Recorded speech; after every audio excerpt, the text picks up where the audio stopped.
but okay, perfect. So good afternoon, everyone, and thank you all for joining us for our Sustainable Communities Workshop to discuss the 2 recent call for projects that were released recently, just this last month, and that we took to our Board of Directors on November 19th for approval to release them. So we're going to start off our presentation today and kind of go through the agenda of things that we're going to discuss.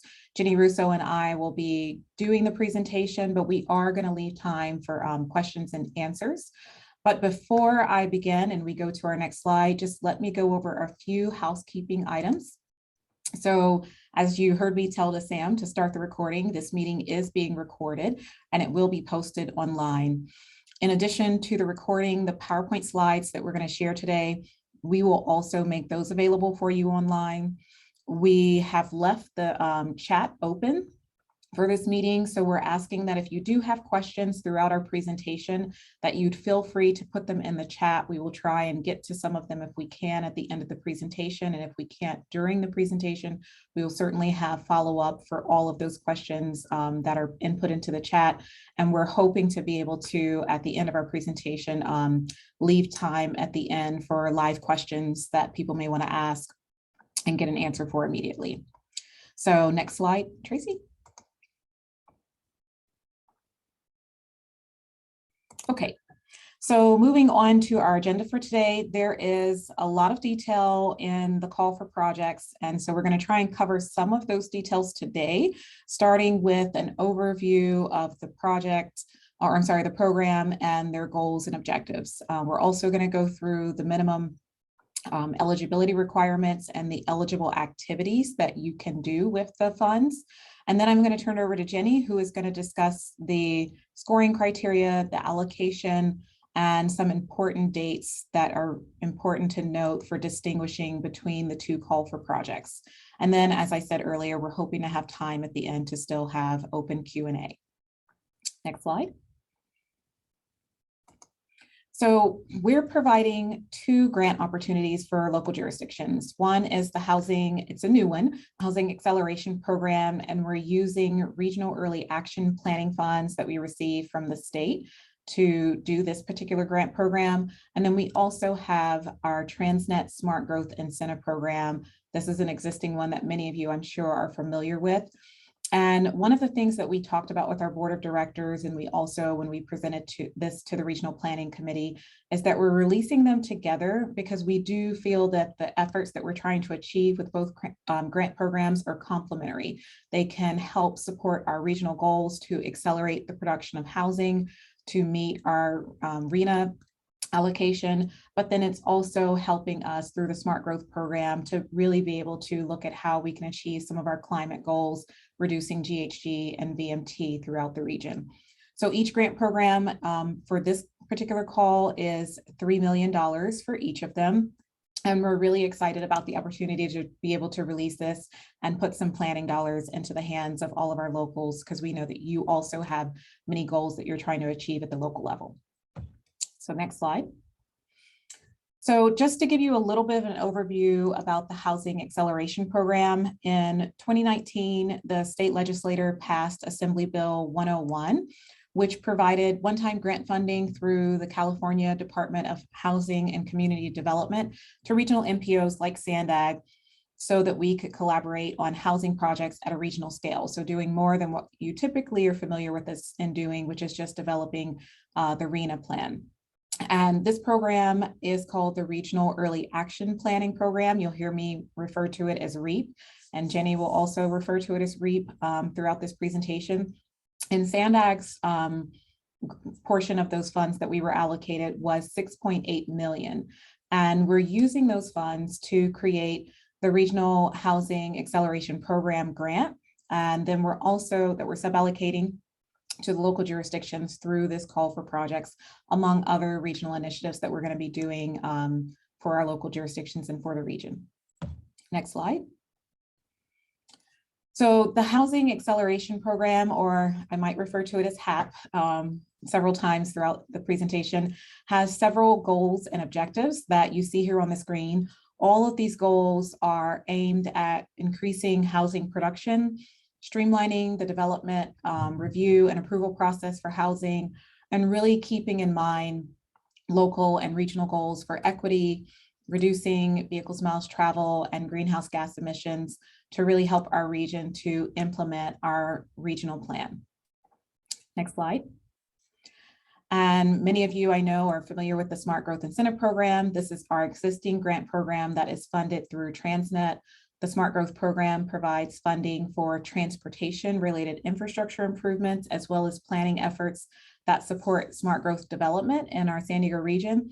But a difference with this particular fifth call for projects is that we're only releasing planning funds, not infrastructure this time. So that's an important thing to think about and remember, that it's only planning funds for this cycle. I know prior cycles have included both, but it's planning for this one only. Next. So goals for the Smart Growth Program are focused on encouraging mixed use development, focused around transit, I also say, or within mobility hubs. We're looking to improve the linkage between housing and transportation, very similar to what I discussed when I was talking about the HAP program, really looking at goals that help contribute towards reducing VMT, vehicles, miles travel, and greenhouse gas emissions, and other planning efforts that help us to implement the regional plan. Next slide. So I'm now going to talk about the minimum eligibility requirements, and then I'll talk about the eligible activities for both HAP and for the Smart Growth Program. Next slide. So for the Housing Acceleration Program, the project area, it must include a regionally defined priority area for smart growth. And I'll explain the geographies a bit more in some further slides in the presentation. So just hang tight with me on that one. But the jurisdiction also must have an adopted climate action plan, or if they are in the process of developing one. And because the funds are to be focused on accelerating the production of housing, we're asking for jurisdictions to identify at least one pro-housing activity in your application. And so next slide, those are just the 3 criteria for minimum eligibility. And something I didn't have on the slide, but I think Jenny will mention it, and it was in one of the prior slides, is that minimum eligibility for the Housing Acceleration Program, just meeting those 3 criteria, you would be eligible for $125,000. So now on to the smart growth. 2 criteria here for the minimum eligibility. This includes a project being within a regionally defined smart growth area. And something that's a bit new is that we're also allowing for the area could also be a regionally defined employment center. And so per our mitigation measure and a requirement of our 2015 plan, a jurisdiction does have to have an adopted climate action plan in place. Next slide.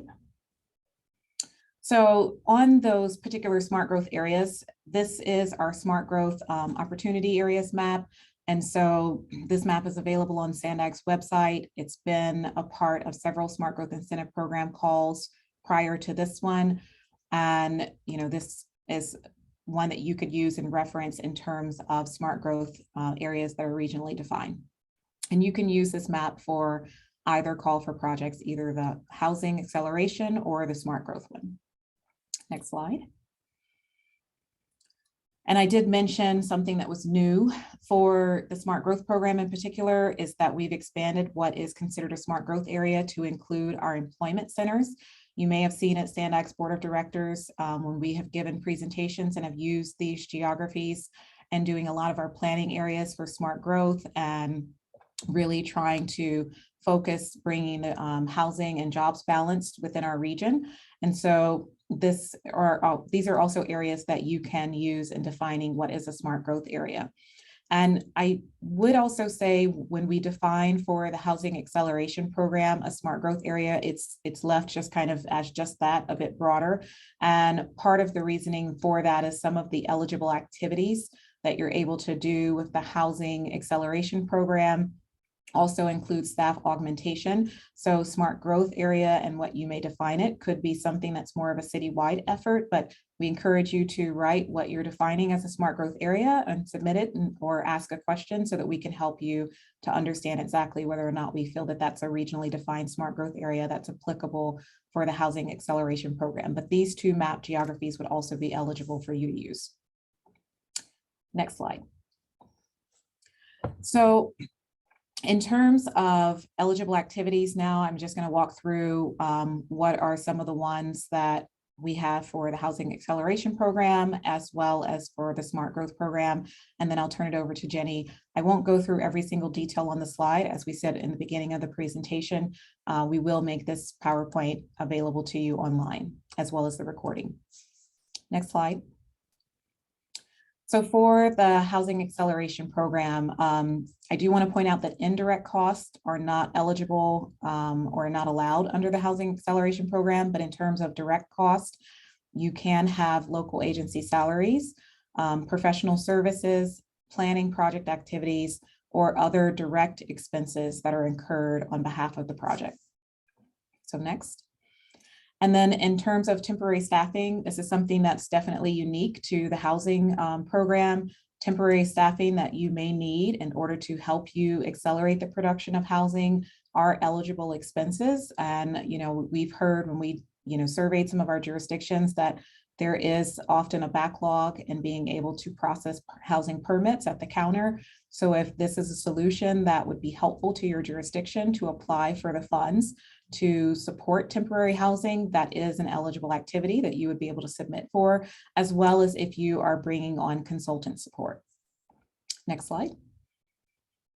So there's a long list of eligible activities, and I believe one of the very first slides had a link to HCD's website that gives some best practices on it. But just to kind of give you an overview here of the idea of projects that are eligible activities under the Housing Acceleration Program, it can be environmental documents that you need to continue in order that are related to housing acceleration so that you can continue to push a project through. Anything that you're looking at that might be process improvements within your jurisdiction that would help you to streamline and accelerate the production of housing. Anything that is projects that are going to put forward affirmatively furthering fair housing or promoting equity. Those type of projects and programs would be supported through the Housing Acceleration Program, as well as projects that are promoting sustainable housing practices. So when we talk about some of the program goals related to reducing vehicles miles travel or reducing GHG, there's all kinds of emissions beyond just transportation that are associated with housing and development practices. So projects that and programs that promote those sustainable housing practices would also be eligible. And then, as I mentioned earlier, housing and encouraging smart growth areas where housing is located near transit and jobs. So we've identified where some of our employment centers are, where we have smart growth opportunity areas. And if you've been following some of our work for mobility hubs, there's mobility hub guidance, and you could help define how a mobility hub might also encourage putting housing near transit and jobs. Next. So for the Smart Growth Incentive Program, there are 4 eligible categories here: comprehensive planning efforts, neighborhood activities, plans and studies, and financing tools. Next. So for the comprehensive planning efforts, this can be specific area plans, updates to your general plan, or elements. If you are still, although I think many jurisdictions, except for just a couple, already have climate action plans in place, but if you're updating your climate action plan, that's an eligible expense, as well as updating things such as complete street policies. Next. Neighborhood planning activities can be anything from feasibility studies, mobility plans, parking management, or anything that is really planning efforts that are supporting smart growth zoning changes. And then plans, studies, and financing tools, those last 2 categories I mentioned. Smart growth studies, again, really emphasizing pulling together our housing and our transportation projects for smart growth efforts. So transit-oriented development, plans. And I also had mentioned, I believe, mobility hub plans. So really looking at how you might want to further mobility hubs and really bringing together our land uses and our transportation, also thinking about, how that might be coupled with any of the housing work that we're doing. Next. So I'm now going to turn it over to Jenny, who is going to talk through some of the criteria and important dates related to the two calls. Hi, everybody. So Tracy, you can go to the next slide. Since these are two different funding sources, they are two separate calls for projects. So we've actually pushed, they're simultaneous as we've talked about this, but they do have separate scoring criteria, eligibility, and all that sort of thing. So keep that in mind as we go through these and flip back and forth a little bit on them. So the HAP program, the scoring criteria actually between both programs is very similar. You'll see on this slide, the larger majority of points are in these like top three or middle three, I guess, categories. So mobility hub implementation, pro-housing planning, and housing equity. So those are each going to pick up the lion's share of the score, the 20, 40, and 60%. And then the rest of them are outlined on here. You'll see matching funds is listed. There's no requirement under either program to have matching funds, but if you do have matching funds, as in most grant programs, it is, it'll help give you more points, but it's not required. Next slide.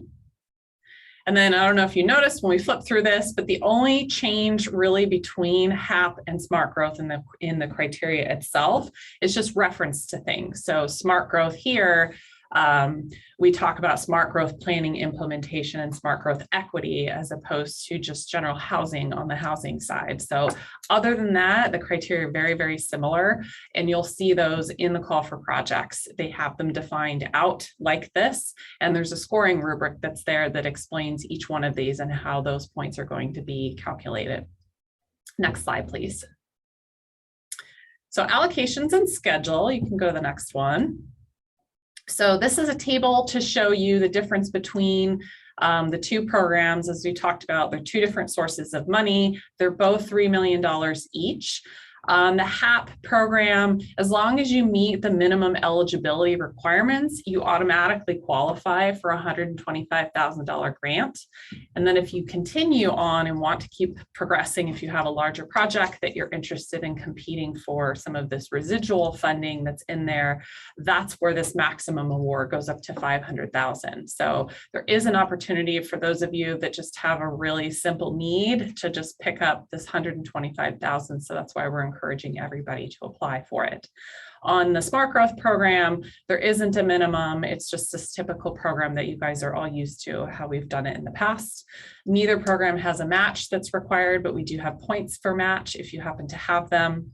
There's some examples of projects that are listed on here. And then the other thing to note, so HAP has an expenditure deadline that's set by the HCD, which is June 30, 2023, and we can't move that deadline. So all of your expenditures and everything need to be done by June 30, 2023, which is really, really quickly, and we know that.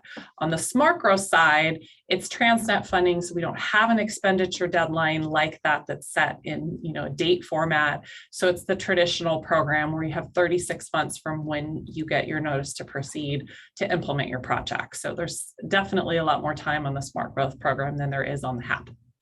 Next slide. So in terms of dates for HAP, these are very similar in structure. The main distinction between HAP and Smart Growth is because of that really tight expenditure deadline coming from the REAP funds.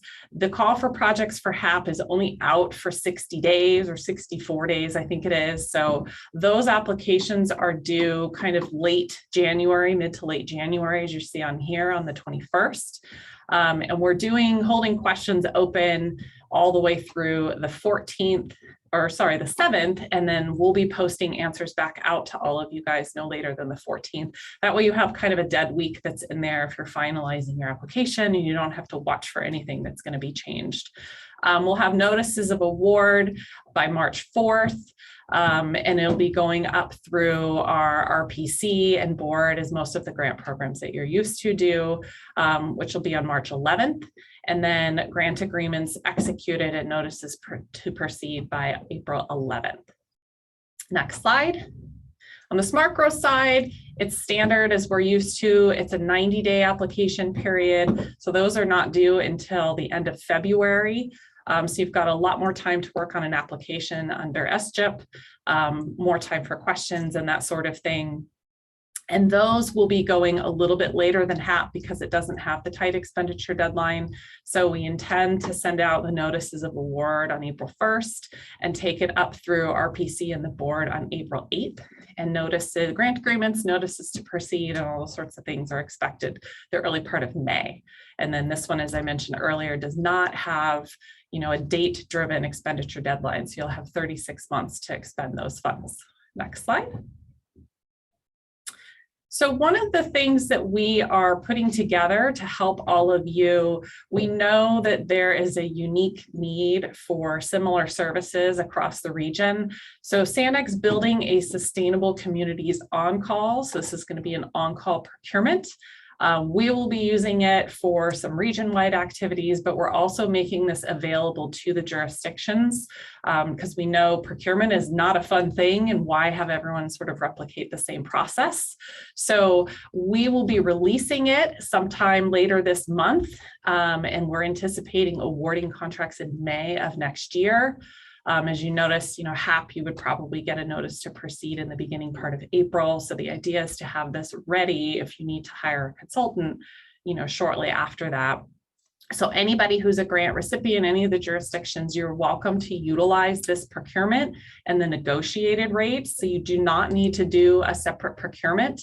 If you want to hire a consultant, you can go through this on-call and use it. The only thing you'll have to do, because obviously it's a different legal entity, you would have to do a contract, but you can use your city contract, but you can lift the rates that we've negotiated for them. You can use all the procurement materials. So you don't need to re-advertise or do any of that sort of stuff because we've made it shortcut all of that stuff for you and handled it. So that's a resource that it's available for you, and you can use them either for the HAP program or the Smart Growth Incentive, whichever seems to work better for you. Next slide. And then the last thing, I believe this is our last slide, is BidNet Direct. So I think I've talked to many of you before that we're consolidating all of our grant programs to be under one team. So the faces aren't really changing too much, I don't think, but one of the things that we're trying to do is get them all aligned in terms of practice and helping streamline it, make it easier for everybody involved. So we're using a procurement software that's called BidNet Direct, and there's a link to it here on the slides that you'll see when we post.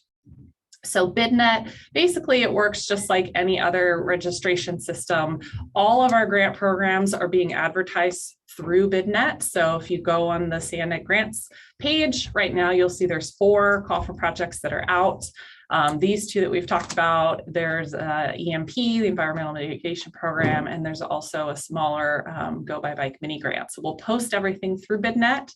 Registration is free. It doesn't cost you anything. You can have multiple registrations per your agency. The way the software works is it links them by tax ID. So if you try to register and it says it's already used, you can send us a note and we can link the accounts together. So lots of you have, different departments or different folks that are interested in getting information. Everybody can have their own link if they want to, but they'll all be linked together by tax ID. So there's no limit there. All the call for project materials and information is going to be posted on BidNet. So you'll find the calls, you'll find the applications, the grant agreements, any other like ancillary information you might need will be released through there. And we're going to use it for application submittal and questions as well, because it has a digital feature to do that. So in the past, we've had you submit applications either through email or through an FTP site. Everything's going to come through BidNet, and you'll be able to upload information and have it stamped and know where everything is at all times. So there are registration instructions. If you go to the grants page on sandag.org, the link of it is here. If you scroll down toward the bottom, there's a section that's there that talks about BidNet, and you can find some PowerPoint slides on it. just to give you an idea how to do the registration. I am doing some more how-tos for it, so it's pretty intuitive, but if you watch that site, I will be posting some more slides and some more updated information. You know, where do I go to ask a question? How do I upload my submittal? That sort of stuff is all going to be posted on this same grants page of sandag.org, and it's coming. I'm trying to get it to you guys as quickly as I can. Next slide. So that is what we had prepared for you. I know I just saw a question pop up in the chat. You're welcome to ask questions in the chat if that's easier, or if you want to use a raise hand function and unmute yourself, we're welcome to do that as well. So let me turn it over for questions. So first question in the chat is, how many entities do we estimate will be on the on-call list? That's a good question. Tori, you want to take that one? Yeah, that is a good question. So for the on-call, we have 6 categories for which we're, anticipating advertising for. And I think at this point, we're still sorting through exactly how many, but it's likely going to be somewhere around 12 when we think that we probably want to have at least 2 eligible, firms within each of the categories. So that would be my good guesstimate for you at this time. Don't hold me to it.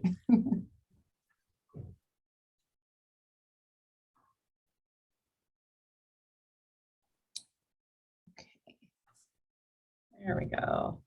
All right, next question is, can you speak to any steps Sandag is making to help streamline the grant process, both for application review and also the back end for processing reimbursement? So I can start this one, and Tori, if I miss anything, or Tracy, you guys can follow up. In terms of the application process, we've really streamlined the grant application. I will say it's not on BidNet yet. So if you're looking there, I know it's not there. We're making some final changes to it. So we're trying to have it be very simple for you. So there isn't a lot of information that you have to provide, just simple examples of things for us. Past calls for projects, you may remember that there's been an interview process to come in. We've streamlined all of that. So everything in here will be submitting this one application for the program, and then staff is going to come through, go the review on both of these programs. The criteria has been changed, so it's all numerical.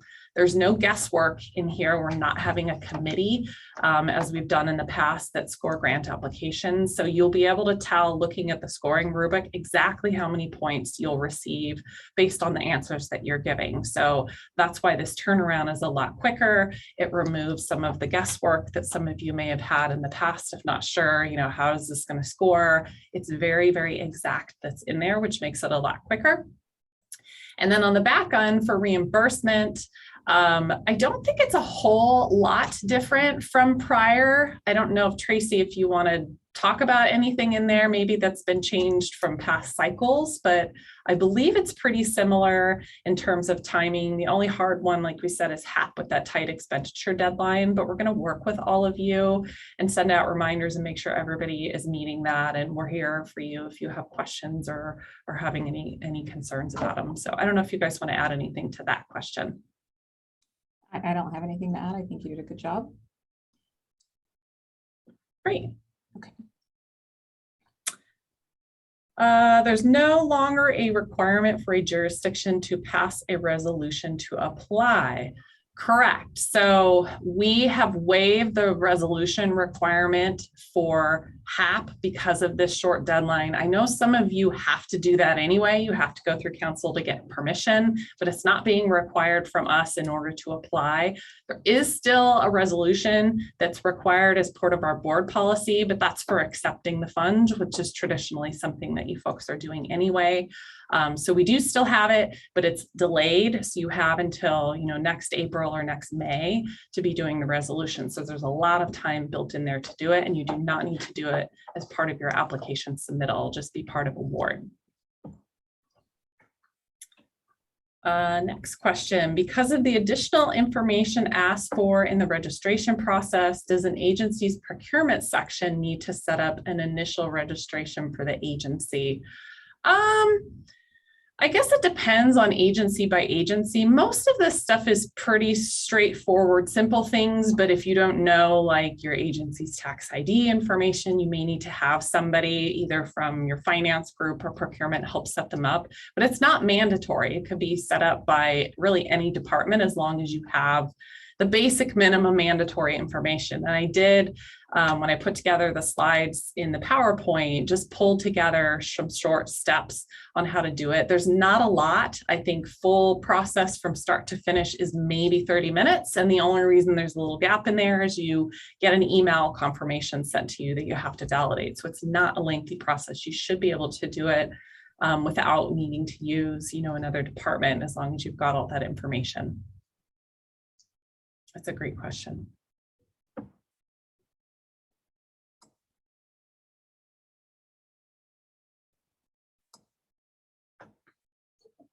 And everyone can feel free to also raise your hand, or since there's a smaller group of us, you could also just unmute and chime in.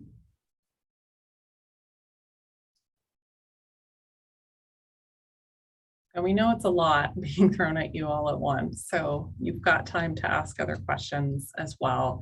We're gonna, as Tori mentioned at the beginning, the session's being recorded. We'll grab all of these questions and we'll capture the questions and the answers, so you don't have to be frantically writing all of this down if you're trying to remember anything. And then we'll keep collecting questions and sending information out to all of you. So if you think of something after we leave today, that's perfectly fine. You can still ask.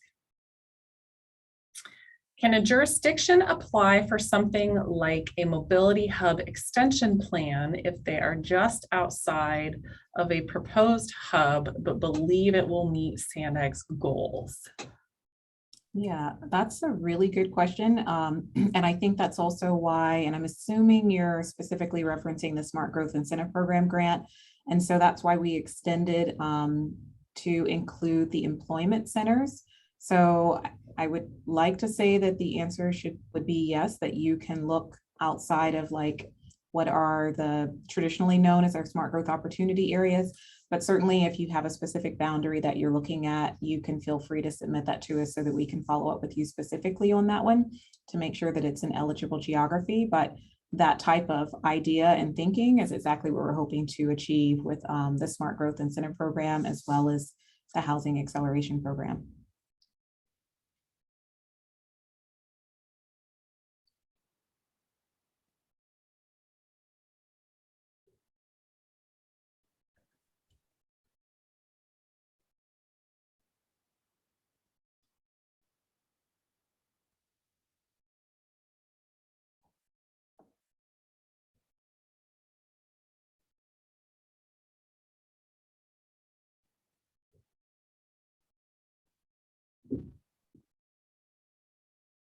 The uncomfortable silence. Other questions? Well, it looks like one just popped in. Will there be future grants for capital and infrastructure improvements which will follow up the planning programs for this cycle of SGIP?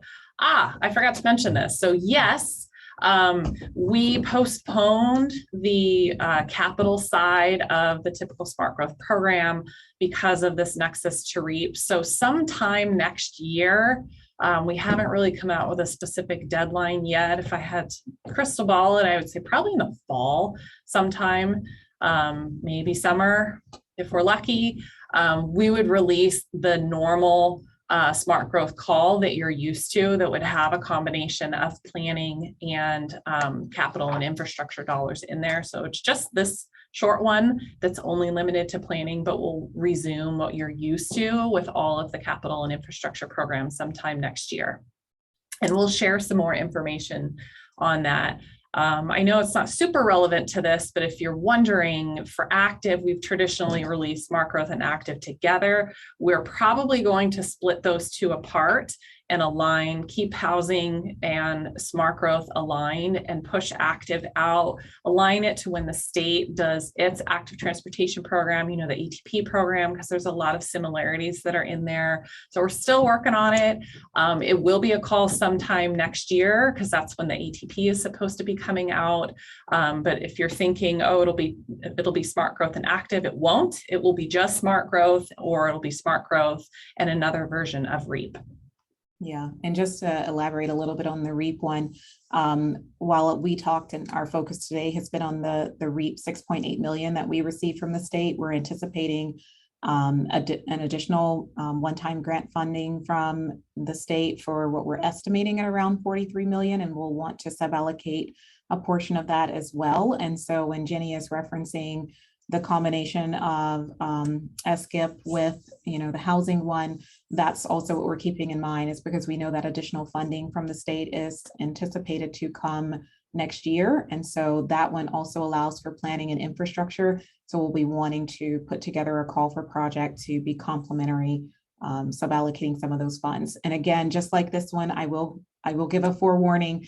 The state does have expenditure deadlines. So we will have to abide by whatever the deadlines are for the state that allow us to have the funds and use them.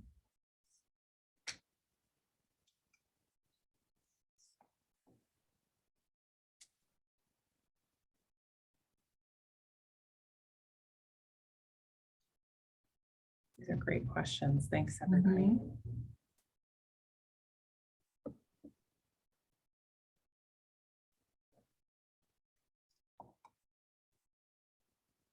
I mean, maybe I can add a question, I guess, for Tori. If any of you are wondering if you're looking for more information on the on-call and wanting to know, where are we in the process, what firms are getting selected, that sort of thing. If you want to let them know, I could see maybe some people have that question. Yeah, so we're still in the process of, we're anticipating releasing the call for projects out. Or I'm sorry, not the call for projects, the request for proposals a little bit later this month. And then we're anticipating that we'll have it close in the new year with selection, and shortlisting of those, firms, probably around the February, maybe late February timeframe. And we're hoping to have them actually available for award and for use. And I believe this was in your presentation, early May of next year. So we're going to be working on putting together our panel who will be selecting that, and we're likely going to reach out to one of the jurisdictions to participate in that panel selection, since we do know that, and we hope that you'll be able to utilize the panel, or I'm sorry, the on-call services as well. So hopefully it's going to start moving along, and we'll get some interested applicants in the coming weeks. And I see another question about BidNet. I haven't finished our jurisdiction's BidNet registration due to gathering the additional information. Have all of the HAP and SGIP grant materials or documents been on BidNet since 11/19? So what's on BidNet right now is the same things that were sent out by Nikki during the week of Thanksgiving. So it's just the call for projects that's there. You're not missing anything yet. That's why we wanted to have our workshop today and kind of introduce it and make sure everybody is aware this is out. But the sample grant agreements that we typically have and the application itself is not posted. We should have them up later this week. One of the reasons we're asking everybody to go through BidNet is you won't have to watch for it then.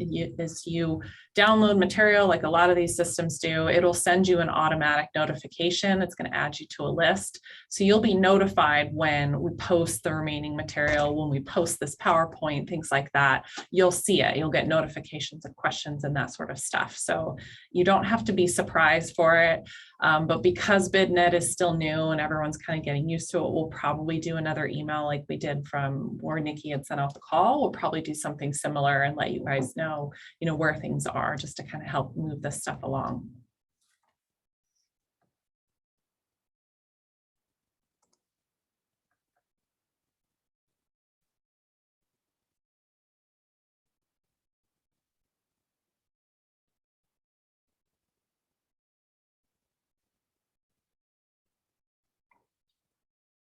Oh, I just saw maybe a good question.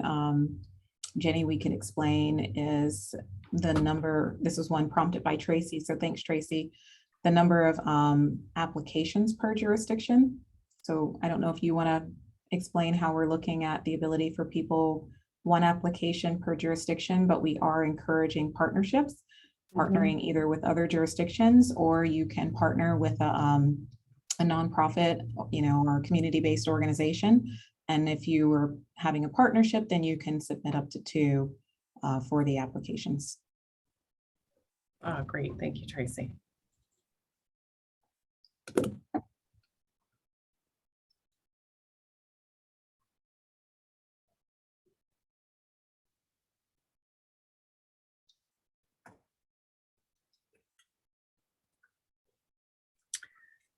So follow-on question to that is that 2 applications per jurisdiction, meaning tax ID? Yes. So right. I mean, I guess that's a simple answer now that I think about it.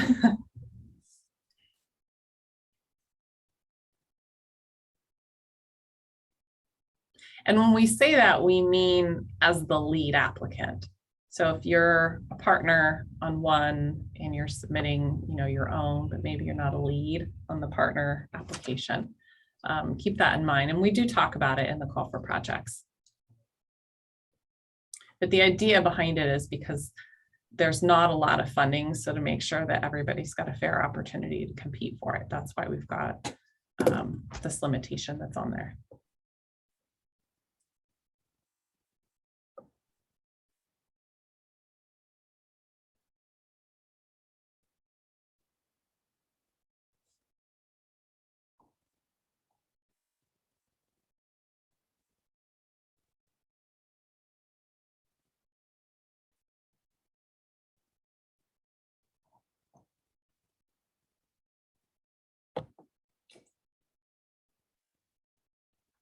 Maybe I can ask, does our team have any other questions or things that you think would be good information to share?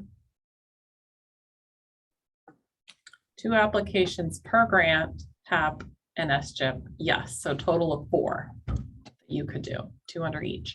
Mm-hmm. You're welcome.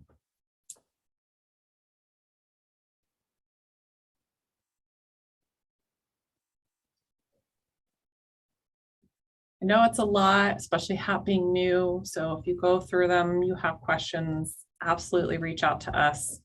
We're happy to clarify either distinctions between them or all that sort of stuff to help you guys out. Or if you've got a particular project and you're not sure whether it qualifies under HAP or smart growth or both, all that sort of stuff, let us know because we want to make sure that everybody's really successful here.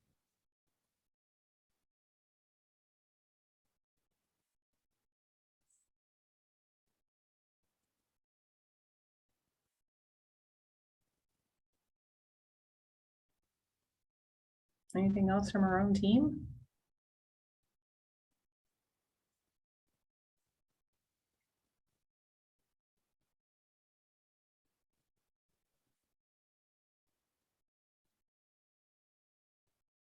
Oh, so one thing I just saw came in, I guess just kind of adding to the 2 applications per grant and the clarity. If you do end up submitting for smart growth, and we think it would be a really great HAP eligible project, and maybe we've either reached our max or other things on the smart growth program, staff would take liberties to be able to move your application into the other grant pot.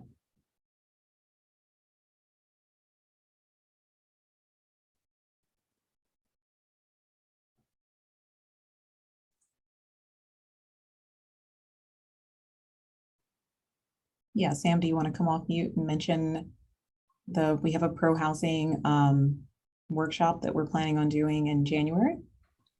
Yeah, so we are going to be having HCD staff come present at our January TWIG meeting to give an overview and more details in regards to the Pro Housing Designation Program.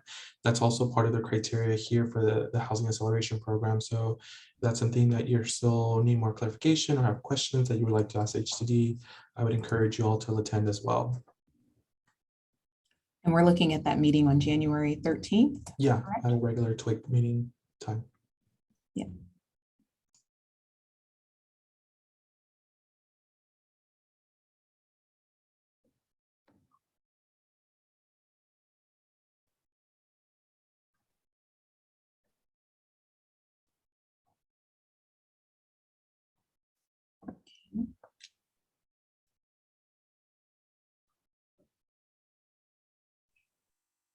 Well, we can certainly, I think, hang out for another minute or two. We'll give it a minute to see if there are any last questions that come through. Otherwise, as Jenny said, we're happy to, submit your questions, and we're happy to answer those and, talk to you if there's something that is specific that you're wanting clarification on, or submit it so that we can give you some clarification.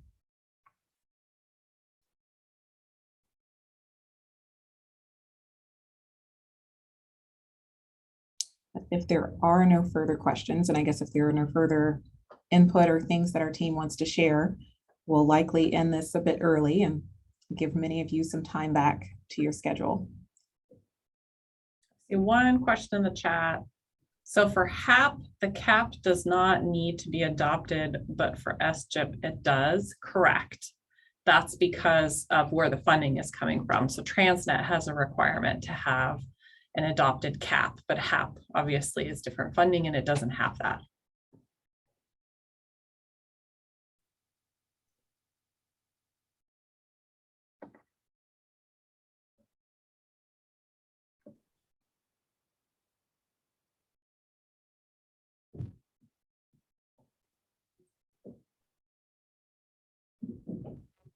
Okay, well, I think we're done unless we see another question pop up in the chat here shortly, but we do want to say thank you so much for all of you joining and taking time to log on and ask questions and listen to the presentation. And we really look forward to seeing the applications and the questions that'll come in so that we can, as Jenny said, really help you to be successful in your application and really doing great projects and great things here in the San Diego region. Thank you, everybody, and happy holidays. Yep, happy holidays.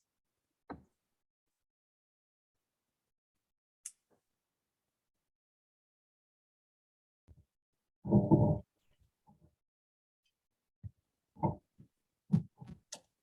right, bye. Happy holidays. Bye. Thank you.